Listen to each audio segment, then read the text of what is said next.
Por que que os relacionamentos acabam? No vídeo de hoje, nós vamos fazer uma reflexão sobre esse tema, e isso parece bobagem, mas é uma reflexão muito importante, que quando nós colocamos em pauta os motivos do término de um relacionamento, a gente consegue prevenir os erros ou, no momento em que a gente busca um novo relacionamento, a gente consegue antever as possibilidades de um risco de um término de relacionamento. Quando um homem e uma mulher estão solteiros, eles costumam ter expectativas, né, escolhas a respeito do parceiro ou da parceira que procura e vai procurar se cuidar, se tornar uma pessoa atraente através do seu desenvolvimento físico, através do seu desenvolvimento profissional, através do seu desenvolvimento financeiro. Então essa pessoa, ela está sempre em busca de se tornar cada vez melhor. Ela vai estudar, ela vai trabalhar, ela vai para a academia e vai fazendo todo esse processo. Isso eu estou falando de ambos os lados. No momento do encontro, no momento que essas duas pessoas se encontram e decidem assumir um relacionamento, teoricamente elas estão na sua melhor fase, porque elas estão buscando desenvolvimento para se tornar uma pessoa atraente e melhor para o seu parceiro ou para a sua parceira.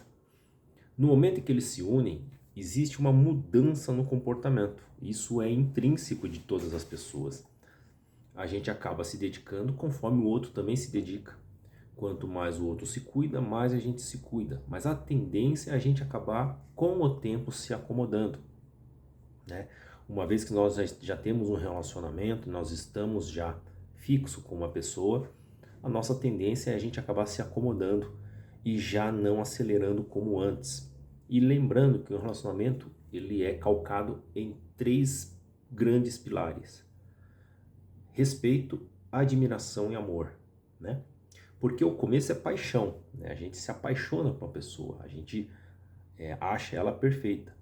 Com o passar do tempo no relacionamento, a paixão vai deixando de existir, a gente começa a enxergar os defeitos no parceiro ou na parceira e a gente passa a amar aquela pessoa da forma como ela realmente é. Enquanto houver o respeito, a admiração e o amor, o relacionamento ele vai conseguir manter. Qualquer um desses três pilares que forem alterados, forem comprometidos, esse relacionamento está fadado a fracassar. Se não houver respeito de um lado, a tendência é que o outro também passe a não respeitar. Através das palavras, através da cordialidade, né? Através das ajudas, né? Isso pode comprometer o relacionamento. Se não houver a admiração, porque quando essas pessoas se conheceram, elas admiravam aquela pessoa de alguma forma, né? Pelo, pela sua aparência física, pelo seu comportamento de profissional ou pelo seu comportamento de querer sempre vencer na vida, então é uma pessoa batalhadora. Se essa pessoa muda esse comportamento e passa a perder a admiração da outra, a tendência é também o relacionamento tender aí ao fracasso. Vamos um ponto um pouquinho mais adiante. Vamos acreditar que nesse relacionamento, onde duas pessoas assumiram um namoro, elas se dão bem através do tempo e decidem casar. Esse é o segundo passo muito difícil de manter, porque muitas pessoas não pensam na mudança desta fase. A mudança da fase de namoro para casamento, ela não é simplesmente uma mudança de compromisso, ela tem uma mudança na vida. Enquanto nós estamos namorando, a tendência é que cada um tenha o seu lar, tenha as suas contas, às vezes mora até com os pais, então elas não assumem os problemas. No momento que elas casam, a tendência é elas morarem em um mesmo local, né? E quando decidem morar no mesmo local, é onde os problemas começam a acontecer. Porque comportamentos ou defeitos podem começar a ficar mais evidentes de um e de outro. Opiniões podem ficar divergentes quanto à composição da casa, quanto à rotina, quanto aos cuidados da casa e os gastos da casa. Então aí é onde começa a realmente ter um problema. Mais uma coisa que é importante, no momento que casa, existe uma tendência cultural de se separar, mas isso é cultural, de se separar as obrigações entre homem e mulher. Geralmente é exigido pela sociedade e até pela família de que o homem seja o provedor da casa. Então aquele homem que antes tinha tempo somente para cuidar dele e assumir pequenos gastos quando ele saía com a namorada, agora ele assume praticamente todos os gastos. Estou falando, existem exceções, mas na maior parte das vezes, quem é o provedor da casa, isso quem cobre a sociedade e a família, é o homem. É ele que tem que resolver os problemas das maiores contas, das compras de supermercado, das contas de luz, água, gás, internet, telefone, né, reformas da casa, né, aquisição do carro e por aí vai. Isso é uma tendência. Já a mulher, ela tem o compromisso de cuidado do lar.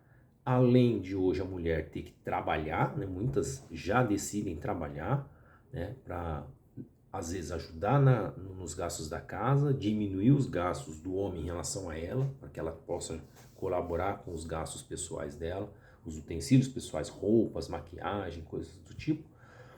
Ela ainda às vezes consegue colaborar com uma outra coisa, mas o peso maior dos gastos da parte financeira de uma família ainda pesa para o homem. A mulher, ela além de trabalhar para assumir parte dos custos e mais os custos pessoais dela, ela tem que cuidar do lar. E muitas vezes, quando vem um filho, cuidar do filho. Então veja, aqui nós já estamos falando de um comportamento de namoro, onde esses dois só se encontravam para coisas boas. Para sair para o jantar, para ir para o cinema, né, para fazer um passeio no parque, para viajarem juntos, para um momento em que eles vão ter que assumir outros compromissos e outras responsabilidades, e isso sobra menos tempo para que um se dedique ao outro, para que um esteja disponível e disposto ao outro, porque o cansaço bate, a preocupação bate, a ansiedade bate, e aí as pessoas começam já a não identificar o outro e começam a imaginar de que ele já não gosta mais ou ela já não gosta mais. Mas fato é que o que houve é somente uma mudança de estruturação do relacionamento. Enquanto antes era apenas um namoro, agora existe uma união, existe um casamento. E que aí as responsabilidades mudam entre um e outro. E aí começa o maior perigo. Porque a mulher, ela e o homem, eu estou dizendo a mulher e o homem, começa a achar que a grama do vizinho é mais verde que a dele. Eles começam a se lembrar do momento em que eles eram namorados e de que eles viviam uma fase aparentemente muito melhor, porque eram cortejados, porque a pessoa se cuidava e porque saíam e se divertiam, e isso já não acontece mais. Mas se esquecem que a realidade do momento atual é completamente diferente. Eles já não são mais namorados, eles estão num casamento. Logicamente que pessoas que estão solteiras, eu estou dizendo homens e mulheres, eles têm uma outra rotina de vida, porque eles não têm obrigações. Uma pessoa que está sozinha, ela não tem obrigação nenhuma com ninguém, a não ser com ela mesma. Então é muito mais fácil ela pagar as contas dela, ela se cuidar, ela ter tempo e disposição para sair, para paquerar e coisas do tipo. Imagina este homem e esta mulher nessa situação de estresse, de convívio domiciliar, de carência afetiva que antes tinha quando era a época de namoro, acabar cruzando com esta pessoa, estou dizendo homem ou mulher solteira, né? Solteiro ou solteira, em que eles vivem uma outra realidade. E aí eles se interessam pela mulher ou pelo homem casado. Logicamente que vai se tornar atrativo para a pessoa que está com um compromisso em relação ao seu parceiro ou parceira. Uma pessoa que vem bem cuidada, bem disposta, cortejando, né, falando palavras que a gente quer escutar, sempre disponível. Uma pessoa que escuta as nossas os nossos desabafos, as nossas angústias, e que tem paciência de nos aconselhar e sair com a gente, estar disponível, logicamente se torna uma pessoa atrativa. E quando o homem casado ou a mulher casada abre esse espaço para essa pessoa solteira, logicamente é onde acontece uma traição e é onde se põe tudo a perder dentro de um relacionamento, dentro de um casamento. Para que isso não aconteça, é muito importante que as pessoas entendam que existem diferenças de fases e de que elas vão ter que entender que namoro é uma coisa, casamento é outra. O fato de, no namoro, a pessoa cortejar a outra, estar sempre disposta, sempre com energia, sempre com tempo para escutar a outra, sempre muito bem cuidada, o fato de ela ter esse tipo de comportamento e de atitude quando ela está solteira, quando ela está no namoro, quando ela está no namoro e no casamento, ela deixa algumas coisas a desejar, isso não significa que ela deixou de gostar. Isso significa que houve uma mudança no relacionamento, onde a atual configuração exige outros tipos de responsabilidade de um e de outro. E que se a gente conseguir enxergar as responsabilidades dentro da nova configuração de união, a gente vai conseguir entender quando a pessoa está cansada, quando a pessoa está impaciente, quando a pessoa está ansiosa, quando a pessoa está angustiada. Eu estou dizendo isso do homem casado e da mulher casada.